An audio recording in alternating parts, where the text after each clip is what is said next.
Hey guys. So, I don't know how to be a successful author, and I'm not going to tell you how to become a successful author. But I have fallen into several pitfalls, and I'm hoping that I can prevent you guys from enduring some of the same pain that I've gone through because it sucks and it can cost some money, and I'd rather people have a better shot at becoming successful than kind of the paths that I've taken. So let me just walk you through kind of where I've been, and hopefully you guys can do better. So I always liked writing. Wrote, all in grade school. Loved telling stories. Loved the attention that it was getting me. Teachers liked my stuff. Other students liked my stuff. I'd always illustrate my own work. And people really seemed to enjoy them. And I liked having people enjoy what I wrote. And I liked that thrill. And I wanted to tell another story and another story. And I was constantly creating characters and worlds inside my head. And I wanted to bring more people into it. But as I got older, kind of did it less and less. Stopped reading basically through high school. Got into college, and I ended up pursuing an English degree in hopes that maybe I'd become a teacher one day. Transferred around a little bit, and eventually just decided to stick with English because it became a passion again. It started bringing back some of those old emotions about what it was like to create worlds and to bring people in. So I got my English degree, and then I did nothing with it. And I started pursuing other corporate jobs and tried to build up a life for myself that way. But I kept coming back to this idea that I should write something. So I wrote something, and it wasn't a complete book, but it had some promise, and I shared it with people, and they seemed to like it, and then I never finished it. And then I'd start on the next project, and I wouldn't finish that one. And I'd start on the next project, and I wouldn't finish that one. And it kind of spiraled, and I wasn't completing anything. So, number one, it's okay to not finish stuff, but you got to finish something. It's important. You got to produce something. If you're gonna write a story and you're gonna bring people in and you're gonna get people excited about it, you got to finish it. Years pass, and once again I'm inspired, and I get this idea, and I start going through some life changes. Lost a bunch of weight, started feeling good about myself, and I started writing the experiences that I was having into a story, but I was doing it in kind of a mystical way. And at that same time, I started really getting into Native American mythology. But I didn't know with cultural appropriation what was, the right etiquette about sharing some of that. So I kind of pushed the influences that I was getting to the side in favor of my own experiences, which could or could not have benefited the story. But then I finished the book, and I didn't know what to do with it. And so I started emailing all of these agents and saying, hey, here's my book. I really like it. I think it's got a lot of promise. I do the query letters. I personalize them to all these people. I sent out maybe 50, maybe more. And I probably got back about 5 responses. Most of them will not respond to you. And the ones that did respond probably took about 6 months to a year before I even heard anything back. And then there were some that were really cordial and said, hey, you're not what we're looking for right now. And they were very nice and very kind. And believe it or not, that actually meant something to me, to even just get a response, to know that somebody looked at what I wrote. Whether they read it or not, I don't know, but they looked at it. So I would say number 2, when you write a query letter and you reach out to people, don't be discouraged because there's not a lot of responses. It takes a while. So I wasn't getting the responses that I was looking for. So I'm, sending out messages on Facebook. Hey, does anybody know of a literary agent? How do you guys do your own stuff? Let me know. And there were people who were saying, do it yourself on Amazon, do it this way, do it that way. And then somebody said to me, hey, I know a person.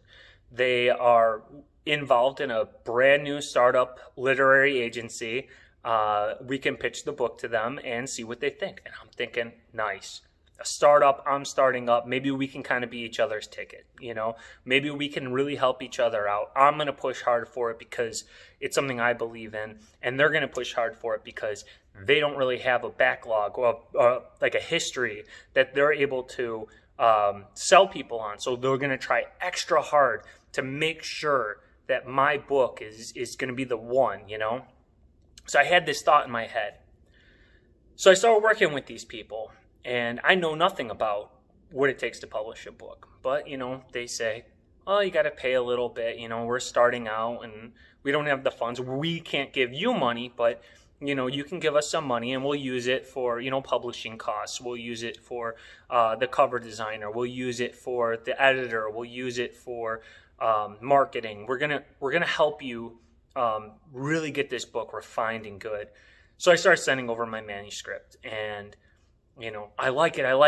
Oh, it's so good. And they're just patting me on the back, and I'm feeling like a big dog, and I'm loving that they're giving me all this affirmation. They're telling me all the things I want to hear, and it sounded great to me, and I'm feeling confident about my book. And there were little things that weren't exactly the way I liked them, and I'd bring it up and I'd be like, what do you think about this? I'm not in love with the title. And they're like, oh, the title's fine. I'm like, no, I'm really not feeling it. I'm kind of in between here. What do you think we can do to maybe make this better? And at the time I kept thinking about books like To Kill a Mockingbird or something with longer titles, and I'm like, maybe that's kind of the avenue that I should go.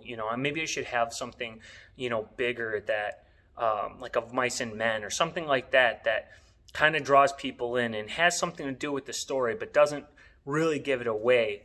And so I have a line in my book that said something to the effect of losing one's innocence is simple, returning to it is impossible.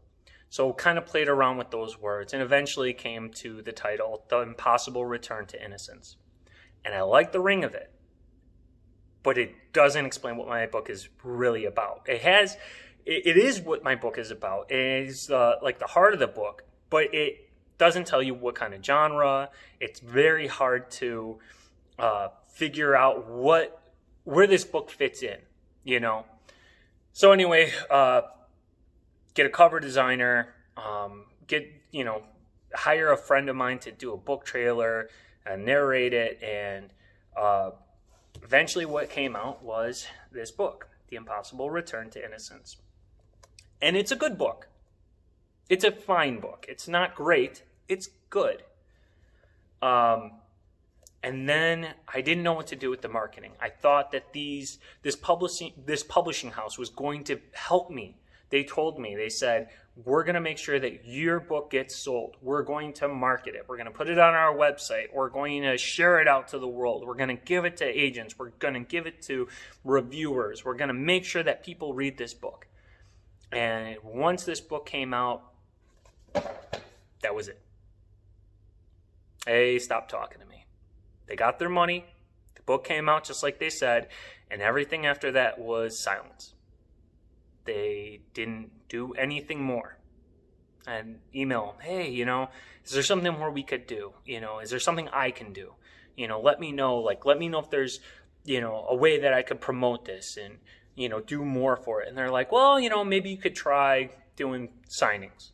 Okay, well, who am I? I'm nobody. I self-published a book. I used an agency. I paid for it. Who's gonna listen to me, So they said it, I'll give it a shot. So I went around and I put up flyers everywhere. I went door to door, basically. Bookstores, hey, I'm an independent author. I'm really trying to get my break. Can I do a signing here? Can I bring some books in and sign and see if we can generate some interest? No, you're not the kind of guy that we're looking for. Okay. Finally, I get an in. Half-price books. Why not? They're cool with it. They're looking to generate a little bit of income. I love half-price books. I'm there all the time. So it kind of worked out. At least it worked out in the sense that I was able to go and set up a table and pitch my book to people. And there were a handful of people who bought it because they could see that I was passionate.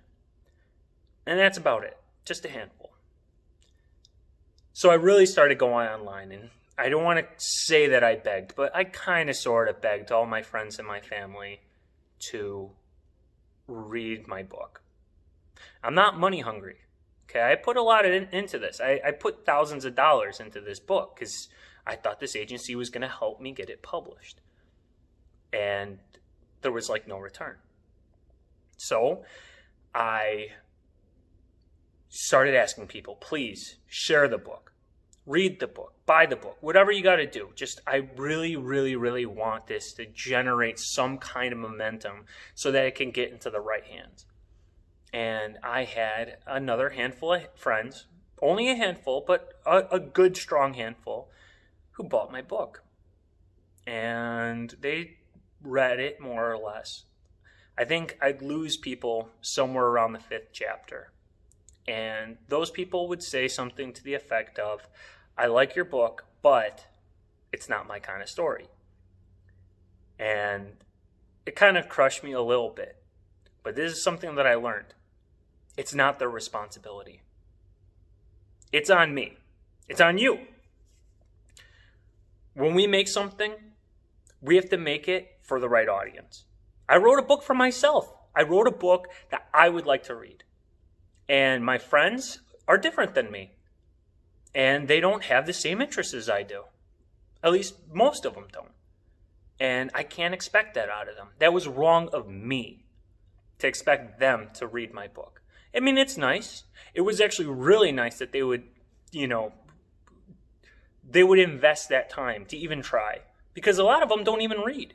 And I don't mean that they can't read. I mean they don't. They're not the kind of people who would read for fun. So the fact that they did that for me was huge. But again, it kind of just stopped right there. And it was something that I had to learn. Because I started getting a little bitter. Like, why isn't anybody helping me? Here I am passionate about this and trying to promote it and constantly sharing it and trying to find the right groups to pitch this to. And I was joining all these Facebook groups, and we're authors, we're independent authors, and everybody's pitching their own books. Everybody's pitching their own stories. And there are people who I've become really good friends with, and I still talk to this day. This is years after now.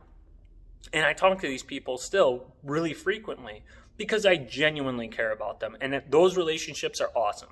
So do make those relationships.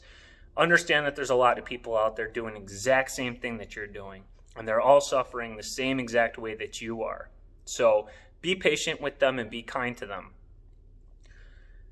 So you have all these people. They're all pitching their books. They're all basically begging each other to read each other's stories. And it gets tiresome. You'll read stories. You'll do it for them, and they may or may not do it for you. And, it kind of weighs on you a little bit, but you can't expect that out of them.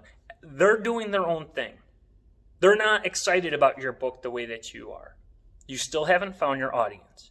That's really the crux of this whole thing. You got to find your audience.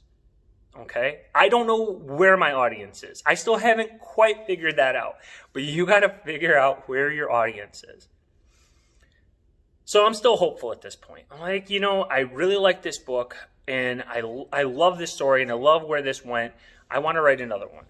So I wrote another one. And this is a good book. It's very different than the first one, but it just didn't do anything. I self-published it. I went through Amazon, and because it's a sequel, people got to read the first one in order to read the sequel, right?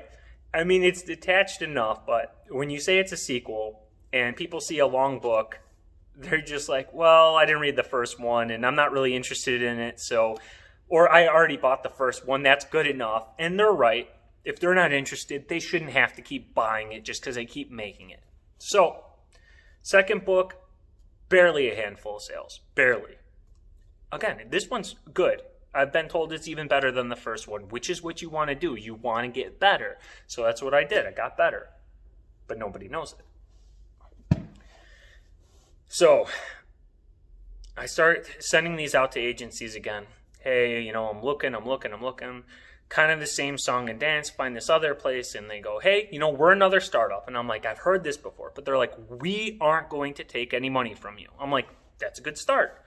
Now they're investing. It's their money, which means that they need their return. Sure, I'll give you a percentage. You make money for me, and you could have percentage. I'm not greedy. I want people to benefit off of this. I want them to do well.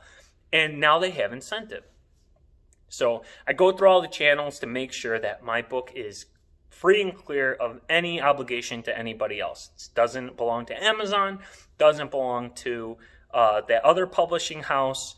And I started working with these people. And they tried organizing things, and they were trying to come up with a plan and trying to figure out the best way to do this and who to market to and how to best represent me. And for a couple months, it was going pretty good. And I was like, you know what? I'm going to rewrite this book. We're going ground up. I'm going to rewrite this book, and I'm going to make it better than it ever was. And so I started to. I started page 1 and rewrote the whole book all the way through. And I highlighted the things that I kind of hid before. And one of the big points was the Native American mythology that I was so into, that is so ingrained into the story, but people don't know it because a lot of people don't know Native American mythology. And there's so many different tribes and so many different nations. And my idea was that you have all these Arthurian legends. You have all of these Roman and Greek legends and myths that are constantly over and over and over and over again recited in literature and modern media. And you have something just so rich and available as the Native American mythology. And they're different. It's different. And each of those nations has something different about them, but they have a lot of similarities too. And I started seeing those similarities, and I wrote those similarities, and I saw that that was a lot more at the heart of my story than what I thought before. And so those things that were hidden in the background, I brought them out, and they were always there. If you read the first book I wrote and the second book, you'll say they're the same book. There's just small differences, but the Native American mythology is in the forefront. I didn't hide it. I didn't change words. I didn't change names. I used the actual terms, or I picked ones that fit the best, that didn't have names or situations that made sense. And so I started working with this other group, and then they went silent. And weeks passed, and then months passed, and then almost a year passed. And I said, do you guys even exist anymore? Yeah, we're kind of struggling. We're not going to be able to get up and off the ground. I totally get it. It's hard. It's really hard. No hard feelings from me, but I'm going to take my book and I'm going to do something else with it. So take my book, find my own editor, does a fantastic job. It's not perfect, and I get hung up on that because it's not her. It happens. So I get this editor. She does fantastic. She's helping me. We come up with the title that I am very proud of. And I needed her input to get myself to that place. Because The Impossible Return to Innocence, it's fine. It's a fine title, but it didn't do what it was supposed to do. And I knew it. I knew it even ahead of time. But, this other publisher was okay with whatever I put out. I could have called it, Silly Mug Tutu Head, and they would have been fine with it. Because they already got their money. It doesn't matter if I sell a book or not. So I come up with this book, Tribal Scars. And I find my editor, and I find my cover artist, and I choose who I want to work with. And I even get these incredible illustrations. Look at that. That thing's cool. Hire all my own people. I put out this book, and I like it. I like it a lot. And I'm finally happy with where it is. And so I start doing the promotion again. And I start going into online forums, and I start going to Reddit and all these other places. And I'm like, look at my book. I made a book. And people are mostly disinterested because everybody else is screaming, look at my book. And the people who took most notice are the people who wanted to pull it apart. And they'd find like a spelling error or a semicolon out of place or something like that. And they never actually get to the meat of the book. They wouldn't even get into the book. They would just find that one or two little things to nitpick. And it is very discouraging. Very discouraging. Because when everybody else is screaming, look at my book, and you're screaming just along with them saying, look at my book, and somebody comes along and says, your book sucks because blank. I don't like the title. I don't like the cover. I don't like that I read the preview and there's a semicolon out of place. Or something small like that, and it just crushes you. And the internet can dogpile. And if they dogpiled in a way that generated genuine interest, they'd be different. But it was hate interest. And I didn't like that. So you got to be thick-skinned. Because for every good that you might get, you're going to get bad. You're going to get hate. And it's not about you. And you got to learn that. That's just how the internet is. So, I know I kind of rambled a little bit. And I kind of went pretty quickly through some of these points, even though it's been like 20-something minutes. But I just want you to know that it's hard. It's hard. And if you really want to do it, don't give up on it. All right? It's something that you got to feel passionate about. And you got to know that it's not anybody else's responsibility to do this. It's not anybody else's responsibility to read your book or to buy your book or to promote your book or to share your book or anything else. If they do, you hug that person because that's really cool. They don't owe it to you. Okay? It's not about them doing whatever you want them to do. And if you expect that out of them, you sure better as hell be supporting them in all of their businesses. Whether it's selling essential oils or their pyramid schemes or what, not that essential oils is a pyramid scheme, but I know people who sell jewelry or make knitted things or, they make their own coffee or they make their own whiskey. You got to support them. If you expect them to buy your book or share your book or sell your book for you, you better be doing the exact same thing for them. Because you don't owe it to them and they don't owe it to you. It's hard. It's hard to learn that lesson.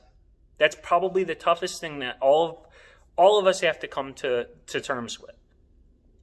Okay? And don't be discouraged because there are going to be people out there who are going to try to take your money. Okay, I didn't know what a vanity publisher was. I still don't exactly know what that is, but it's a small group that basically allows a person to publish a book so that they could say that they're a published author. And it feels cool to say that you're a published author. I like it. I like to say that I wrote a book. But that doesn't scratch the itch that you have. It doesn't. You want to be successful as an author, you got to go the right way. You got to do it the right way. If you're going to self-publish it, you got to be on your game. You got to know how to promote it. You got to find your audience. You have to find your audience. If you get a publisher to pick you up, that's fantastic. It's hard to do that, but that is fantastic. And I hope for all those people out there who have that opportunity, who are sincerely pushing for that, I hope you have way better luck at that than I did. I wasn't able to do it. I don't know if it was my query letter. I don't know if my book was just not good enough. I don't know. There's not a lot of feedback that comes back about why you weren't picked. So you got to learn. And these aren't the things that they're going to teach you in school. They'll teach you prose. They'll teach you what a metaphor is. They'll get you to understand the structure of a narrative. They're not going to tell you how to sell a book. You got to figure that out, or you got to find somebody who knows how to do it. All right? I wish you guys all the best luck. And comment if you want about what book you were writing, or share your link. I'm cool with it. Share it. I hope you guys look into each other's books and you try to find out what other people are going through, and you see their reviews, and you can leave a review for them. Don't do it for me. Do it for them. Do it for each other. All right? I want to see that. All right. I hope you guys all have a good day.